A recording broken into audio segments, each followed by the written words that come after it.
शुरू करते हैं आज की वीडियो और देखते हैं आज का अपना पहला सेंटेंस। सो फ्रेंड्स, यहाँ पर ये बोल रही है कि आगे क्या होगा इसे लेकर मैं थोड़ी सी परेशान हूँ। इसे इंग्लिश में बोलेंगे I am slightly worried about what will happen next. I am slightly worried about what will happen next. कह रही है कि आगे क्या होगा इसे लेकर मैं थोड़ी सी परेशान हूँ। यहाँ पर थोड़ी सी के लिए यूज हुआ है स्लाइटली का। I am slightly worried about what will happen next. मेरे पास भी ज़्यादा समय नहीं है। I don't have much time either. I don't have much time either. कह रही कि मेरे पास भी ज़्यादा समय नहीं है। I don't have much time either. ये जितनी जल्दी ख़त्म हो जाए उतना अच्छा। तो यहाँ पर ये किसी लफड़े में फंसी हुई है। कह रही है कि ये लफड़ा यानी कि जो मामला है जितनी जल्दी ख़त्म हो जाए उतना अच्छा। तो इसके लिए मैं एक स्ट्रक्चर का यूज़ करते हैं। यहाँ पर होगा the sooner it's over the better. The sooner यानी जितनी जल्दी ख़त्म हो जाए, the sooner it's over the better, उतना अच्छा। इसी स्ट्रक्चर का यूज़ करके कुछ और सेंटेंस देखते हैं ताकि अच्छे समझ जाएं। यहाँ पर ये कह रही है कि वो किसी भी वक्त यहाँ होगा, तुम जितनी जल्दी निकल जाओ उतना अच्छा। इसे इंग्लिश में बोलेंगे he will be here at any minute. He will be here at any minute. वो किसी भी मिनट यहाँ होगा। The sooner you leave the better. तुम जितनी जल्दी निकल जाओ उतना अच्छा। The sooner you leave the better. यहाँ पर ये कह रही है कि हमारे पास उस पर भरोसा करने के अलावा कोई रास्ता नहीं है। इस इंग्लिश में बोलेंगे we have no choice but to trust him. We have no choice but to trust him यानी हमारे पास उस पर भरोसा करने के अलावा कोई रास्ता नहीं है। We have no choice but to trust him. तुम जितनी जल्दी ये समझ जाओ उतना अच्छा। तो यहाँ पर भी इसी स्ट्रक्चर का यूज होगा। कह रही कि तुम जितनी जल्दी ये समझ जाओ उतना अच्छा। The sooner you understand this the better. The sooner you understand this the better यानी तुम जितनी जल्दी समझ जाओ उतना अच्छा। The sooner you understand this the better. लगता है आज तुम्हारा मूड ठीक नहीं है। इस इंग्लिश में बोलेंगे you don't seem to be in a good mood today. You don't seem to be in a good mood today यानी लगता है आज तुम्हारा मूड ठीक नहीं है। You don't seem to be in a good mood today. क्या मैंने जो कहा उसे लेकर तुम मुझसे नाराज हो। यहाँ पर इससे पूछ रहा है कि are you angry with me for what I have said.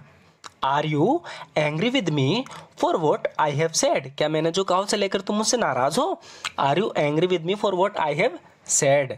I am sorry if I caused you any trouble. कह रहा है कि मुझे माफ़ करना अगर मेरी वजह से तुम्हें कोई ट्रबल हुआ, कोई परेशानी हुई हो। I am sorry if I caused you any trouble. मुझे खुशी है कि तुम यहाँ मेरे साथ हो। यहाँ पर ये किससे कह रहा है कि I am glad you are here with me. I am glad you are here with me यानी मैं खुश हूँ कि तुम यहाँ मेरे साथ हो। I am glad you are here with me. अगर तुम्हारा स्कूल जाने का मन नहीं कर रहा तो मत जाओ। आगे कह रहा है कि if you don't feel like going to school then don't go. If you don't feel like going to school then don't go यानी अगर तुम्हारा स्कूल जाने का मन नहीं है या मन नहीं कर रहा तो मत जाओ। If you don't feel like going to school then don't go.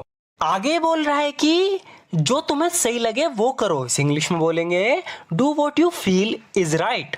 Do what you feel is right यानी जो तुम्हें सही लगे वो करो। Do what you feel is right. अगर तुम चाहो तो कल मैं आधे दिन की छुट्टी ले सकता हूँ। इसे थोड़े ध्यान से देखना है। इससे कह रहा है कि अगर तुम चाहो तो कल मैं आधे दिन की छुट्टी ले सकता हूँ। इसे इंग्लिश में इस तरीके से बोला जाएगा tomorrow I can take a half day off if you want. Tomorrow I can take a half day off if you want. अगर तुम चाहो तो कल मैं आधे दिन की छुट्टी ले सकता हूँ। Tomorrow I can take a half day off if you want. मैं नहीं चाहता तुम वहाँ अकेली जाओ। इस इंग्लिश में बोलेंगे I don't want you to go there alone. So friends यहाँ पर देयर आएगा। I don't want you to go there alone यानी मैं नहीं चाहता तुम वहाँ अकेली जाओ। I don't want you to go there alone.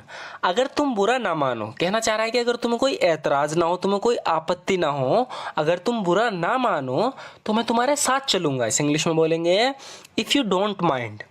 If you don't mind यानी अगर तुम बुरा ना मानो, if you don't mind I will go along with you. मैं तुम्हारे साथ चलूँगा। If you don't mind I will go along with you. अगर तुम बुरा ना मानो तो मैं तुम्हारे साथ चलूँगा। जब तक हम वहाँ पहुँचेंगे मीटिंग ख़त्म हो चुकी होगी। तो इन्हें कोई मीटिंग अटेंड करनी थी, लेट हो गए काफ़ी। तो कह रहा है कि the meeting will have finished by the time we get there. The meeting will have finished by the time we get there यानी जब तक हम वहाँ पहुँचेंगे मीटिंग ख़त्म हो चुकी होगी। ना जाना ही बेहतर है। कह रहा है कि it's better not to go. It's better not to go यानी ना जाना ही बेहतर है। It's better not to go. अगर हम मिलकर काम करें तो ऐसा कुछ नहीं है जो किया नहीं जा सकता। सो फ्रेंड्स, यहाँ पर ये बोल रहा है कि there is nothing that can't be done, यानी ऐसा कुछ नहीं है जो किया नहीं जा सकता। There is nothing that can't be done if we work together, अगर हम मिलकर काम करें। इफ वी वर्क टुगेदर, अगर हम मिलकर काम करें। There is nothing that can't be done, ऐसा कुछ नहीं है जो किया नहीं जा सकता। मेरी माँ मेरे अकेले वहाँ जाने के लिए राज़ी नहीं होगी। सो फ्रेंड्स, यहाँ पर ये अकेले कहीं जाना चाहती है तो फिर कह रही है कि मेरी माँ अकेले मेरा वहाँ जाने के लिए राज़ी नहीं होगी। इंग्लिश में बोलेंगे my mother will not consent, यानी मेरी माँ राज़ी नहीं होगी। My mother will not consent to my going there alone, मेरे वहाँ अकेले जाने के लिए। My mother will not consent to my going there alone, मेरी माँ मेरे वहाँ अकेले जाने के लिए राज़ी नहीं होगी। हमें कुछ और सोचना होगा, इस तरीके से हम बोल देते हैं ना कि हमें कुछ और सोचना होगा। इस इंग्लिश में बोलेंगे we have got to think of something else. We have got to think of something else, यानी हमें कुछ और सोचना होगा। We have got to think of something else. डरो मत, जब तक मैं तुम्हारे साथ हूँ तुम्हें कुछ नहीं होगा। इस इंग्लिश में बोलेंगे don't be afraid, nothing will happen to you as long as I am with you. Don't be afraid, nothing will happen to you as long as I am with you. कह रहा है कि डरो मत, जब तक मैं तुम्हारे साथ हूँ तुम्हें कुछ नहीं होगा। Don't be afraid, nothing will happen to you as long as I am with you. तुम बच्चे जानते हो तुम्हें यहाँ नहीं होना चाहिए। तो कुछ बच्चे ऐसी जगह आ गए जहाँ पे उन्हें आना नहीं चाहिए था, बच्चों के लिए वो जगह मना थी। तो यहाँ पर ही उनसे कह रहा है कि यू किड्स नो, यानी तुम बच्चे जानते हो। You kids know you are not suppose to be here. You are not suppose to be here, इसका मतलब होता है कि तुम्हें यहाँ नहीं होना चाहिए, यानी कि तुमसे उम्मीद की जाती है कि तुम यहाँ ना हो। तो कह रहा है कि यू किड्स नो, तुम बच्चे जानते हो। You are not suppose to be here, तुम्हें यहाँ नहीं होना चाहिए, तुमसे उम्मीद की जाती है कि तुम यहाँ ना हो। आगे कह रहा है कि अगर सब कुछ ठीक रहा तो हम आधे घंटे में वहाँ पहुँच जाएंगे। इस इंग्लिश में बोलेंगे इफ़ एवरीथिंग गोज़ वेल, यानी अगर सब कुछ सही से जाता है, अगर सब कुछ सही रहा। If everything goes well we will get there within half an hour, तो हम आधे घंटे में वहाँ पहुँच जाएंगे। If everything goes well we will get there within half an hour, अगर सब कुछ रहा तो हम आधे घंटे में वहाँ पहुँच जाएंगे। मुझे ऐसे लोग पसंद नहीं जो समय पर नहीं आते। इंग्लिश में बोलेंगे I don't like people who don't come on time. I don't like people who don't come on time, यानी मुझे ऐसे लोग पसंद नहीं जो समय पर नहीं आते। I don't like people who don't come on time. लगता है हम बहुत लेट आए हैं। इस इंग्लिश में बोलेंगे we seem to have come too late. We seem to have come too late, यानी लगता है हम बहुत लेट आए हैं। We seem to have come too late. मुझे लगता है पार्टी पहले ही ख़त्म हो चुकी है। इस इंग्लिश में बोलेंगे I think the party is already over. काश मैंने जवानी में मेहनत से पढ़ाई की होती। इस इंग्लिश में बोलेंगे I wish I had studied harder when I was young. तो यहाँ पर ये बहुत बुरी ज़िंदगी जी रहा है, वजह सिर्फ यही है कि इसने अपने टाइम पर पढ़ाई नहीं की मेहनत से। तो जब ऐसा किसी के साथ होता है तो वो पछताता है, कहता है कि काश मैंने जवानी में मेहनत की होती, मेहनत से पढ़ाई की होती।